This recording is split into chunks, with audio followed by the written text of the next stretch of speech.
Assalamualaikum warahmatullahi wabarakatuh. Perkenalkan, nama saya Devita Intan Ervandra dengan NPM 21071172. Saya Regina Francisca dengan NPM 21071180. Di sini sedikit kami mempresentasikan materi dari Bapak Dosen Uskondi, SEMMAK, dengan mata kuliah Sistem Informasi Manajemen, studi kasus sistem pendukung keputusan.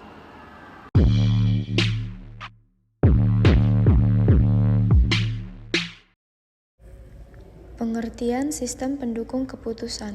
Sistem pendukung keputusan didefinisikan sebagai sistem berbasis komputer yang terdiri dari komponen-komponen yang saling berinteraksi, yaitu sistem bahasa, sistem pengetahuan, dan sistem pemrosesan masalah.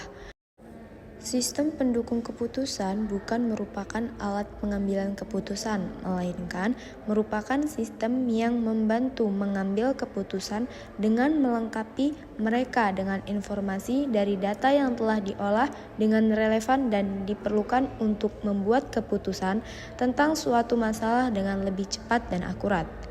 Sistem pendukung keputusan ditujukan untuk membantu para pengambil keputusan untuk memecahkan masalah semi dan atau tidak terstruktur dengan fokus menyajikan informasi yang nantinya bisa dijadikan sebagai bahan alternatif pengambilan keputusan yang terbaik. Selanjutnya, konsep sistem pendukung keputusan. Konsep sistem pendukung keputusan atau Decision Support System pertama kali diperkenalkan oleh Michael S. Court-Martin pada awal tahun 1970-an, yang selanjutnya dikenal dengan istilah Management Decision System. Konsep sistem pendukung keputusan ditandai dengan sistem interaktif berbasis komputer yang membantu pengambilan keputusan dengan memanfaatkan data dan model untuk menyelesaikan masalah yang bersifat tidak terstruktur dan semi terstruktur. Sistem pendukung eksekutif. Sistem informasi eksekutif merupakan suatu sistem yang khusus dirancang bagi manajer tingkat perancangan strategis yang menyediakan informasi bagi eksekutif mengenai kinerja keseluruhan perusahaan. Informasi dapat diambil dengan mudah dan dalam berbagai tingkat rincian. Informasi dapat ditampilkan dengan bentuk grafik, tabel, atau narasi. Adapun komponen dari sistem informasi eksekutif adalah sebagai berikut. 1. Perangkat keras. Perangkat keras komputer dasar diperlukan untuk sistem informasi eksekutif meliputi 4 komponen. 1. Alat masukan. 2. Central Processing Unit. 3. File penyimpanan data. 4. Output device. 2. Software perangkat lunak. Memiliki perangkat lunak penting untuk mendesain suatu sistem informasi eksekutif yang efektif. Oleh sebab itu, komponen perangkat lunak dan bagaimana cara mengintegrasi data ke dalam suatu sistem sangatlah penting. 3. Penggunaan interface.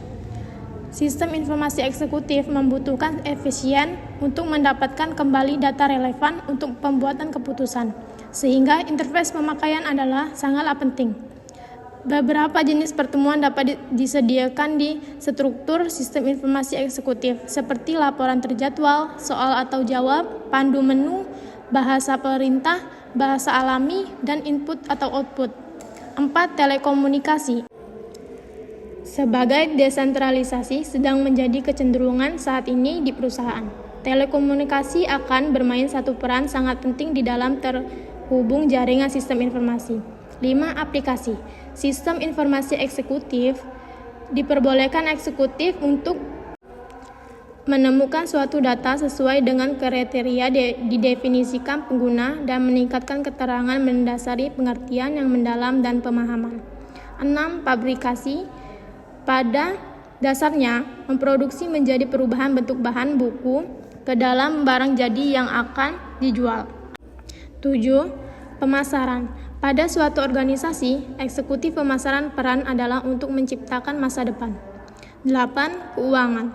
Satu analisa keuangan adalah salah satu paling penting tahap keperusahaan hari ini. Konsep pengambilan keputusan. Tahap-tahap pengambilan keputusan. 1. Tahap pemahaman. Tahap ini merupakan proses penelusuran dan pendeteksian dari lingkup problematika serta proses pengenalan masalah. Data masukan diperoleh, diproses, dan diuji dalam rangka mengidentifikasi masalah. 2. Tahap perancangan. Tahap ini merupakan proses pengembangan dan pencarian alternatif tindakan atau solusi yang dapat diambil. Tersebut merupakan representasi kejadian nyata yang disederhanakan, sehingga diperlukan proses validasi dan verifikasi untuk mengetahui keakuratan dalam meneliti masalah yang ada. 3. Tahap pemilihan. Tahap ini dilakukan pemilihan terhadap di antara berbagai alternatif solusi yang dimunculkan pada tahap perancangan agar ditentukan atau dengan memperhatikan kriteria berdasarkan tujuan yang akan dicapai. 4. Tahap implementasi. Tahap ini dilakukan penerapan terhadap rancangan sistem yang telah dibuat pada tahap perancangan, serta pelaksanaan alternatif tindakan yang telah dipilih pada tahap pemilihan.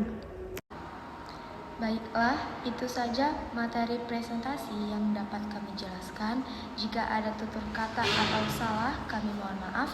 Kepada Allah kami mohon ampun. Kami akhiri.